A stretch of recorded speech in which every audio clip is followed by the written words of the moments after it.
Hello everyone, welcome to legal narrative. UP APO की vacancy आई और जो कुछ भी हम लोगों के अंदर गर्मजोशी थी वो ठंडी पड़ गई।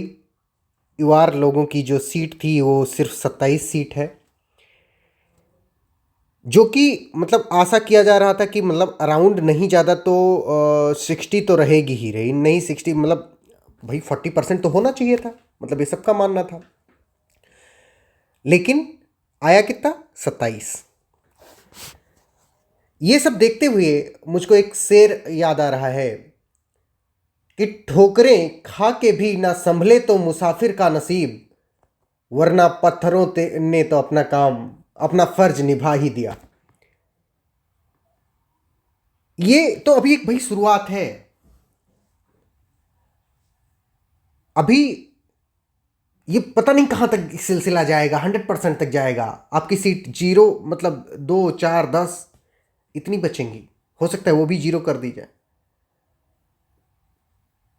तो अब आप लोगों को निश्चित करना है कि कैसे प्रिपरेशन करोगे, कैसे क्या करोगे। इसके भी ऊपर से जो कट ऑफ जाती है वो एक अलग ही लेवल पर चली जाती है। मतलब अगर तुम ईडब्ल्यूएस से भर रहे हो तो वो भी जनरल के ऊपर चली जाती है। अगर पिछ आप लोगों ने 2022 का कट ऑफ देखा हो तो देखा होगा कि ईडब्ल्यूएस की कट ऑफ 107 थी और जहाँ की जनरल की 103 थी। इवन ओबीसी की भी कट ऑफ 104 समथिंग थी। तो कुछ समझ नहीं आ रहा है कि क्या हो रहा है, मतलब सरकार क्या करना चाहती है, कमीशन क्या करना चाहता है, कुछ समझ नहीं आ रहा है। अब लेकिन हमने क्या किया अभी कि कल हमारे कुछ बच्चे उसमें हमारे लीगल नैरेटिव के जो व्हाट्सएप ग्रुप है वगैरह में डिस्कस कर रहे थे कि कैसे सीट्स का डिस्ट्रीब्यूशन हुआ है। तो इस सीट्स का डिस्ट्रीब्यूशन मैं आप लोगों के लिए करके ले आया हूँ कि वर्टिकल और हॉरिजॉन्टल में कैसे डिस्ट्रीब्यूशन इसको किया गया है। मतलब ये यूआर वाला तो भाई मुझे समझ नहीं आ रहा है कि यूआर वाला ऐसे 27 किस बेसिस पर, किस ग्राउंड पे आया। लेकिन और लोगों में कैसे इसका मतलब ये जो हॉरिजॉन्टल रिजर्वेशन है वो कैसे किया गया है। अब ये जो 27 सीट है ना, जो आपको 27 दिख रही है, इसमें से भी 5 फीमेल की है, एक फिजिकली हैंडीकैप्ड की है ऐसे, और एक एक सर्विसमैन की है। मतलब जो ओपन कैटेगरी के लिए सिर्फ सीट बचती है वो सिर्फ 19 सीट बचती है। कितनी, 19, सिर्फ 19। समझ रहे हो। और हल्ला कितने का था कि 182 सीट आ रही, भाई तैयारी करना शुरू कर दो, तैयारी करना शुरू कर दो। और बची कितनी, सिर्फ 19। अब जो दूसरे स्टेट के बच्चे हमको देख रहे हैं, मान लो कि वो यूपी से नहीं है, वो बिहार से हैं, मध्य प्रदेश से हैं, झारखंड से हैं, राजस्थान से, हरियाणा से, वो भी यूपी में देना चाह रहे थे। भाई अगर आपको अपना टाइम बर्बाद करना हो तो आप इसका एग्जाम दे सकते हो। अदरवाइज मैं सजेस्ट करूंगा आप अपने अपने स्टेट पर फोकस करो। जैसे जो झारखंड वाले हैं, झारखंड एपीओ की वैकेंसी अभी एकदम अच्छे से है, आप उसका एग्जाम दो। जो लोग हरियाणा वगैरह के हैं, वो हरियाणा एडी आया हुआ है उसका दो, छत्तीसगढ़ जुडिशरी दो अभी। ये सब वहां पे, क्योंकि वहां पे जनरल कैटेगरी के लिए भाई ज्यादा सीटें हैं, आप समझो बात को, ठीक है। लेकिन इसमें एक खुशखबरी की बात यह है कि जो एससी और ओबीसी के बच्चे हैं, हम बहुत सारे लोग हैं, हमारे बहुत सारे दोस्त हैं, तो उन सारे लोगों से मैं ये कहूंगा कि भाई ये आपके लिए गोल्डन अपॉर्चुनिटी आ गई है। गोल्डन क्या कह लो, इसको डायमंड अपॉर्चुनिटी कह लो। इसमें आप कहीं पर भी अगर आपका कहीं नहीं हो रहा होगा तो इस बार जरूर हो जाएगा। क्यों, और थोड़ी मेहनत करो इस बार। इस ये देख करके कि इस बार सीट ज्यादा है, कभी भी इस चीज को हल्के में मत ले लेना। क्योंकि भैया सीट ज्यादा है तो ज्यादा ही एससी, ज्यादा ओबीसी फॉर्म भरेंगे, और सीट ज्यादा है तो सबको लगेगा कि चांसेस ज्यादा है हमारे सिलेक्शन के, तो सब लोग ज्यादा मेहनत करेंगे। तो क्या होगा, आप फेल हो जाओगे अगर थोड़ा लीनियंट ले लेंगे तो इसलिए मैं कहूंगा कि इसके लिए भी आप मतलब चाहे अगर आप ओबीसी से आते हो चाहे आप एससी से आते हो, आपको खूब अच्छे से मेहनत करने की जरूरत है। अब क्या क्या करना है, कैसे करना है, वो अभी मैं इस वीडियो के लास्ट में बताऊंगा, ठीक है। अब कई बच्चे हमको मैसेज करके पूछ रहे थे कि सर मैं ईडब्ल्यूएस से फॉर्म भरूं कि जनरल से फॉर्म भरूं। भाई देखो, अगर आपका जीके जीएस और लॉ, देखो सिर्फ लॉ के बेसिस पे अभी हम सिलेबस देखेंगे, देख ही लेते हैं फिर बताते हैं हम आपको। अच्छा, ये इसका जो डिस्ट्रीब्यूशन हुआ कि 27 सीटें ऐसे इसकी कैसे आई, इसके ऊपर जो अपने भाई साहब हैं उत्तर प्रदेश लोक सेवा आयोग के जो सचिव हैं अशोक कुमार साहब ने, इन्होंने कहा कि इसमें कोई भी ऐसी अनदेखी नहीं की गई है आरक्षण वगैरह की, ये जितनी सीटें रिक्त थी उतनी ही दी गई हैं। भाई ये कौन सी बात होती है? कल को तुम कह दोगे कि जो जनरल कैटेगरी की है वो एक को सीट रिजर्व ही नहीं, मतलब खाली ही नहीं है, तो जनरल की सीट ही नहीं निकल रही है और सारी उसकी सीट निकल रही है। भाई ये कोई लॉजिक नहीं हुआ, फिर भी ये लॉजिक दे रहे हैं। इससे ये संकेत मिलता है कि भाई अगर आप सुप्रीम कोर्ट जाओगे, हाई कोर्ट जाओगे, कहीं पर भी जाओगे, अल्टीमेटली सिर्फ वैकेंसी डिले होगी, बाकी और कुछ नहीं होने वाला है। क्यों? क्योंकि गवर्नमेंट अडिग है इस चीज पे। ठीक है। अच्छा, अब ये सारी चीजें क्यों हो रही हैं, इसके पीछे मैं आपको 3 4 5 कारण जो मुझको लगे वो मैं आपको पहली बात बता देना चाहता हूं। भले ही बहुत सारे लोगों को लोग गुस्सा हो जाएंगे, बहुत सारे लोग मतलब गाली देंगे अभी कमेंट सेक्शन में। मुझे पता है कि इस बात को सपोर्ट करने वाले बहुत ही कम लोग होंगे, आप लोग जो सपोर्ट करोगे कमेंट सेक्शन में कि हाँ मैं सही कह रहा हूं, लेकिन गाली देने के लिए बहुत सारे लोग आ जाओगे। फिर भी मैं कहूंगा, जो सत्य बात है वो मैं कहूंगा, चाहे इसके लिए मुझे कितनी भी गाली खानी क्यों ना पड़े। ये उन सारे लोगों के लिए जो जनरल कैटेगरी से आते हैं, उनके लिए भाई ये याद रखने भर की है कि आपकी जनसंख्या ज्यादा नहीं है और ये लोकतंत्र है। लोकतंत्र में जिसकी जितनी संख्या होगी, आजकल बहुत सारे नेता लोग ये गा रहे हैं कि जिसकी जितनी संख्या होगी उसको उतना वो मिलेगा। भाई यहां पे तो संख्या से भी ज्यादा दे दिया जा रहा है। ठीक है। अब आपको न्यू नॉर्मल में जीना होगा कि आपको 75% के ऊपर के आरक्षण में जीना होगा। आपको धीरे धीरे सरकारी नौकरियों से शिफ्ट होकर के हुए स्वावलंबन की तरफ बढ़ना होगा। अपने आप को आत्मनिर्भर बनना होगा। आपको पकोड़े बेचने होंगे, आपको सब्जी बेचनी होगी, आपको तेल बेचना होगा। जैसे अमेरिका ने अभी कुछ दिन पहले एलिगेशन लगाया कि जो ब्राह्मण लोग हैं वो रसिया से तेल खरीद के प्रॉफिटियरिंग कर रहे हैं, तो आपको वो तेल बेचना होगा। आपको सरकारी नौकरी के पीछे भाग करके अपना यूथ बर्बाद नहीं करना होगा। ठीक है। आपके लिए चौकसी जरूरी है। मैंने अभी जैसे कुछ देर पहले आपको वीडियो के स्टार्टिंग में एक शेर बोला था कि ठोकरे खाके भी ना संभले तो मुसाफिर का नसीब, वरना पत्थरों ने तो अपना फर्ज निभा ही दिया। ये आपके लिए इंडिकेशन है भाई कि अब समय खत्म हो चुका है।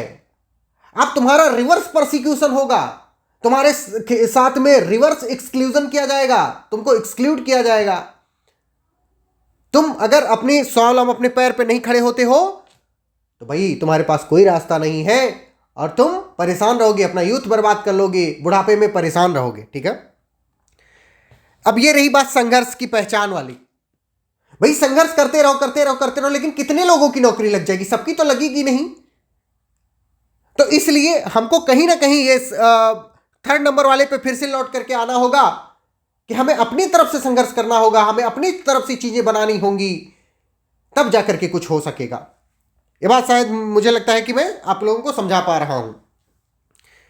अब इसकी कल से ही, जब से एडवर्टीजमेंट आया है तब से ही फॉर्म भरना शुरू हो गया है और लास्ट डेट इसकी फॉर्म भरने की और फीस पेमेंट की कब है? 16 अक्टूबर 2025 है। अब इसमें मॉडिफिकेशन वगैरह की भी डेट कुल मिला लिया जाए तो 24 अक्टूबर 2025 तक है। ठीक है। इसके लिए आपको ओटीआर बहुत जरूरी है। ओटीआर के लिए आप यहां पर जाकर के ओटीआर कर सकते हो। और कब करना है? फॉर्म भरने के कम से कम 72 घंटे पहले आपको ओटीआर कर लेना होगा। मैं कहूंगा कि जिन जिन को फॉर्म भरना है एपीओ का, वो पहले भर लो भाई, वेट मत करो, नहीं तो इनकी साइट भी चलना बंद हो जाती है बाद में। ठीक है। अब टोटल नंबर ऑफ वैकेंसी मैं आपको पहले ही एकदम बता चुका हूं कि कैसे क्या होती है। अब मैं आपको एग्जाम का पैटर्न बताने वाला हूं। अब मुझसे बहुत सारे लोग ये पूछ रहे थे कि सर मैं ईडब्ल्यूएस कैटेगरी से भरूं कि जनरल कैटेगरी से भरूं। भाई देखो, अगर आप ईडब्ल्यूएस कैटेगरी से भरना चाहते हो और आप बहुत होशियार हो, बहुत होशियार इन द सेंस कि आपका साइंस बहुत तगड़ा है, आपका करंट अफेयर बहुत तगड़ा है, आपका हिस्ट्री बहुत तगड़ा है, आपका इंडियन नेशनल मूवमेंट और इंडियन पॉलिटी बहुत तगड़ा है, आपका वर्ल्ड ज्योग्राफी बहुत तगड़ा है, अगर ये सब बहुत बहुत स्ट्रांग है, बहुत ज़्यादा स्ट्रांग है, तो आई विल सजेस्ट कि आप ईडब्ल्यूएस की तरफ से जाओ। क्यों क्यों ऐसा मैं कह रहा हूं? ऐसा इसलिए कह रहा हूं कि भैया ये लॉ के सब्जेक्ट तो मैं खुद अपने क्रैश कोर्स में पढ़ा दूंगा। खैर मैं पढ़ा तो ये भी दूंगा अपने क्रैश कोर्स में, लेकिन मेरा क्रैश कोर्स आपको ईडब्ल्यूएस की हो सकता है कट ऑफ ना क्लियर करवा पाए।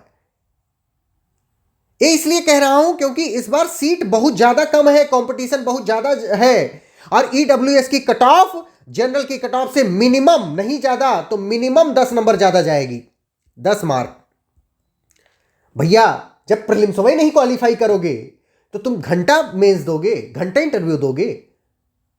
पहले तो प्रीलिम्स क्वालिफाई करोगे ना, उसके बाद तो अगला स्टेप दोगे।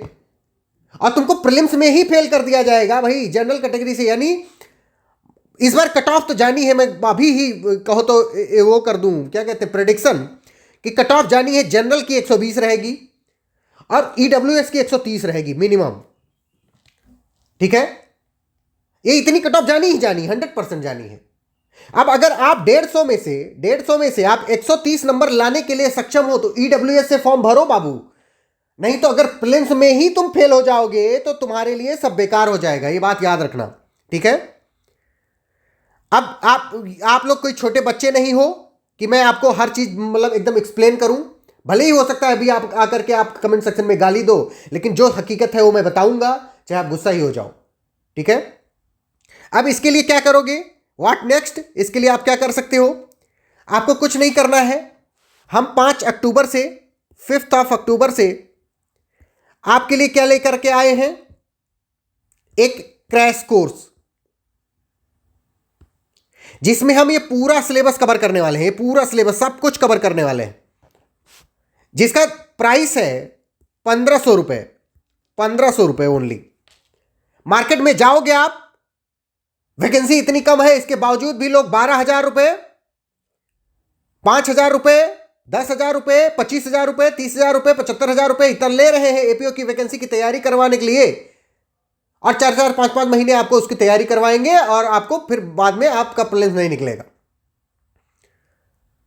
लेकिन अगर आप ये हमारा कोर्स ज्वाइन करते हो तो इस बात की गारंटी है, जितने भी ओबीसी के और एससी कैटेगरी के बच्चे ज्वाइन करेंगे, जितने भी ओबीसी और एससी कैटेगरी के बच्चे ज्वाइन करेंगे हमारा कोर्स, उनके लिए मेरी 100% गारंटी है, लीगल नैरेटिव की 100% गारंटी है कि हम उनका प्रीलिम्स जरूर निकलवा देंगे।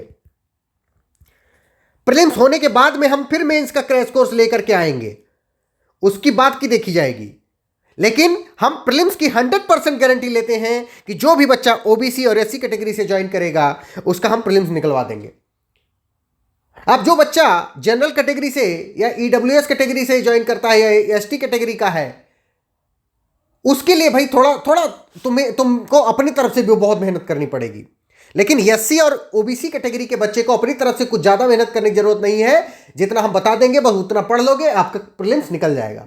ठीक है, 15 गुना या 20 गुना लिया जाता है भैया। अगर 67 सीट एससी की है, 61 सीट ओबीसी की है, ठीक है, अगर 15 गुना भी लिया जाए, 15 छक्कर 90, 900 सीट ये हो गई, 900 सीट इनकी भी हो गई, यानी 1800 बच्चे सिलेक्ट होने वाले हैं। तो 100 लेकिन अगर आप थोड़ा सा भी लीनियंसी दिखाए ना भैया तो कुछ नहीं होगा, फेल हो जाओगे प्रीलिम्स ही। समझ पा रहे हो?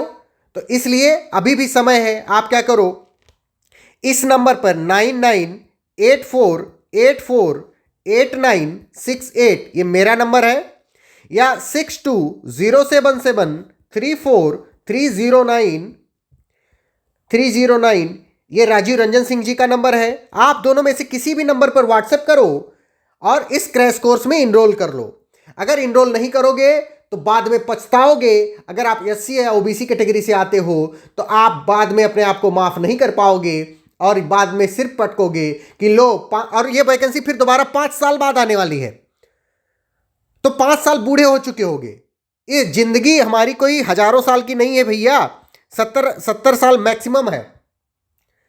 इस 70 में से एक बार अपॉर्चुनिटी मिल रही है, फिर 5 साल बाद मिलेगी, तो क्या होगा आपका, रह जाओगे। इसलिए आप जुडिशियस डिसीजन लो और अपना ख्याल रखो। तब तक के लिए राधे राधे, मिलते हैं हम आपसे क्रैश कोर्स में 5 अक्टूबर को। तब तक के लिए बाय बाय, राधे राधे।